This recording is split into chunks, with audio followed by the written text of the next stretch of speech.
महर्षि जमदग्नि महान तपस्वी थे। उनकी पत्नी रेणुका माता अत्यंत पतिव्रता और संयमी थीं।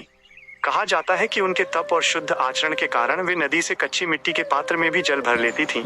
वो पात्र टूटता नहीं था। एक दिन रेणुका माता नदी के तट पर जल भरने गईं। उसी समय वहां से गंधर्वों का एक दिव्य युगल हंसते बोलते प्रेम पूर्वक विहार करता हुआ गुजरा। उन्हें देखकर रेणुका माता का मन क्षण भर के लिए विचलित हो गया।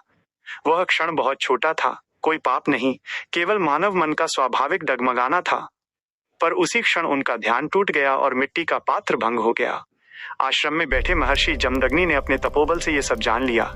उन्होंने इसे चरित्र दोष नहीं बल्कि तपस्या की पवित्रता में आई क्षणिक कमी माना। क्रोध में आकर उन्होंने अपने चारों पुत्रों को एक साथ बुलाया और कठोर स्वर में कहा, तुम चारों अपनी माता का वध करो। ये सुनते ही चारों पुत्र स्तब्ध रह गए। वे कांपते हुए बोले, पिताजी ये अधर्म है, माता हमारी जननी है, हम ऐसा नहीं कर सकते। उसी क्षण उनके मुख से शाप निकला और चारों के चारों पुत्र एक साथ पत्थर के बन गए। आश्रम में गहरा सन्नाटा छा गया और कोई आवाज न कोई गति। इसके बाद महर्षि जमदग्नि ने अपने सबसे छोटे पुत्र परशुराम को बुलाया। परशुराम ने न प्रश्न किया न तर्क दिया। उनके लिए पिता की आज्ञा ही धर्म थी। उन्होंने बिना विचलित हुए आदेश का पालन किया। कार्य पूर्ण होते ही महर्षि जमदग्नि का क्रोध शांत हुआ। उन्होंने परशुराम के तप, आज्ञा पालन और दृढ़ता को देखा और प्रसन्न होकर कहा, वत्स, वर मांगो। परशुराम ने कोई शक्ति, राज्य या यश नहीं मांगा।